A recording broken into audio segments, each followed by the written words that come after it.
found herself recovering in Blacktown Hospital after surgery. She had a premonition that her father would end up in the same hospital. But in a strange and baffling way, Margaret's life was to change forever as she discovered the gift of second sight. And sadly, her premonitions proved tragically accurate.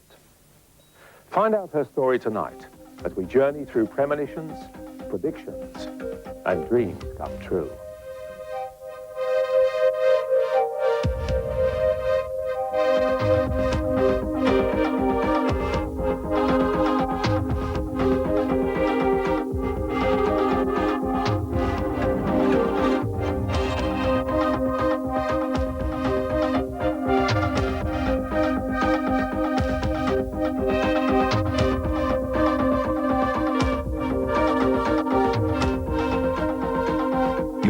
On this journey through time, Brian Marshall.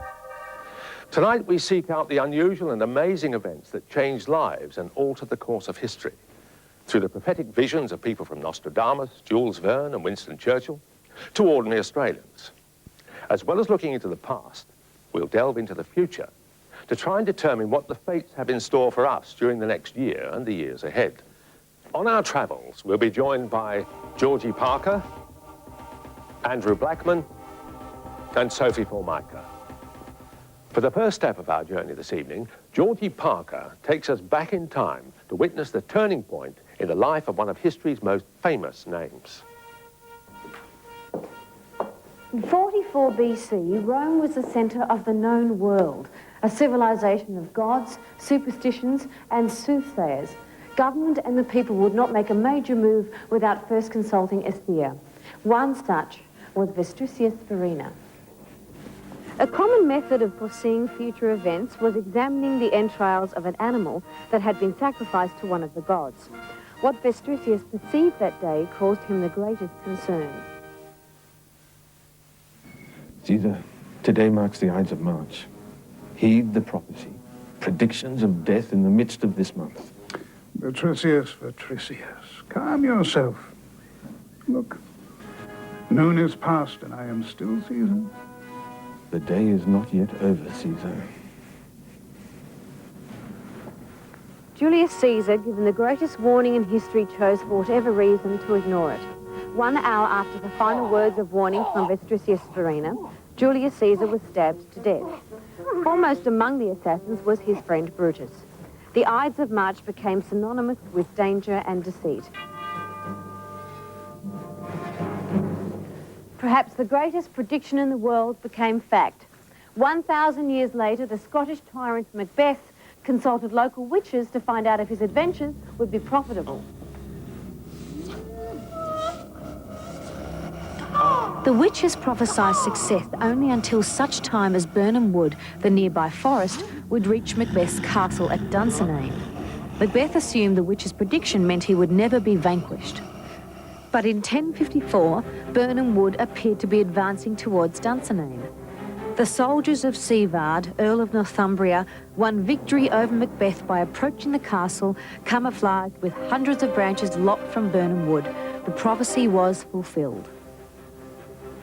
Centuries later, William Shakespeare used the story of Macbeth and the witch's prediction as the basis of one of his greatest plays. King Henry IV, also immortalised by Shakespeare, favoured the seers and predictors of his time. Told by one that he would die in Jerusalem, Henry abandoned plans to visit the Holy Land. Henry was to learn that you cannot thwart fate. While visiting Westminster Abbey, Henry IV unexpectedly met his death. For the part of the abbey where the unsuspecting king had gone was known as the Jerusalem Chamber. King or commoner, none of us can elude the future. What does tomorrow hold for you or me? We're determined to find out. When we first began planning this program, we consulted some of Australia's leading psychic practitioners. We asked them to make predictions that could be fulfilled by tonight. We sealed the predictions in envelopes, and I'll be opening them during the program to discover how accurate they are. The honor of being the most revered and feared prophet and predictor goes to one figure from the 16th century, Michel de Nostradame. With the aid of Sophie Hall-Michael, we meet the revered Nostradamus. It was Nostradamus who predicted this present era of space exploration, an awareness of our planet, and a world government. He predicted that this Aquarian age would last until the year 2250. If, Nostradamus believed, human beings could manage to live through this current time of trouble, we would enter an unprecedented age of peace and understanding. Before the moon has finished her entire cycle, the sun and the Saturn will come.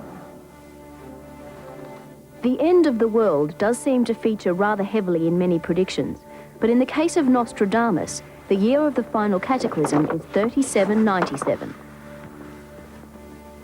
According to the celestial signs, the reign of Saturn will come a second time, so that all is calculated. The world draws near to its final death-dealing cycle. Nostradamus was right on target naming names. Centuries before they were born, he predicted the works of Louis Pasteur, Napoleon, and Spain's General Franco. It wasn't until the death of his wife and two young sons that Nostradamus began to increasingly experience visions of the future. While travelling in Italy, Nostradamus came upon a young Franciscan friar, Felice Peretti. I must kneel before His Holiness. It's not recorded what the young Franciscan thought of the strange man and the strange words, but in 1585, 19 years after Nostradamus's death, Felice Peretti was elected His Holiness, Pope Sixtus V. Nostradamus came to his prophetic visions after hours of gazing into a bowl of water. He soon began to record these future prognostications in a volume published under the title Centuries. As a devout Catholic, Nostradamus had no desire to offend the Church, and therefore wrote his predictions using cryptic phrases, puns, anagrams, and scientific jargon to make his meaning somewhat obscure. His first great prediction to come true was the death of France's Henry II.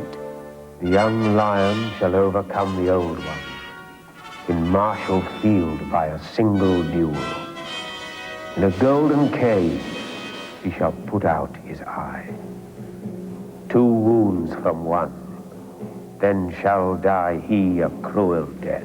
In 1559, Henry II of France was mortally wounded in the throat and the eye during a friendly joust. With equal accuracy, Nostradamus predicted the year of the Great Fire of London. For the 20th century, he has predicted aerial warfare, communism, the Nixon-Watergate break-in, the Egyptian-Israel peace accords, and AIDS. Students of Nostradamus have found in the Seers quatrains reference to Machines of flying fire, iron fish, usually bent on war, rain, hunger, and unceasing war in Persia. Excessive faith will betray the king, finishing there, begun in France. Remember, it was in France that the Ayatollah Khomeini planned his return to Persia, now known as Iran. And now for the final word on Nostradamus, the greatest of seers. At his death in 1566, Nostradamus secretly had a metal plaque bearing a date interred with his body.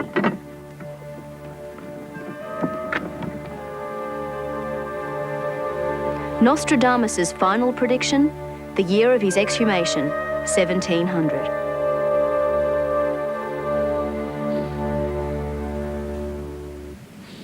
A century after Nostradamus, a simple Scottish farmer became too famous for his predictions.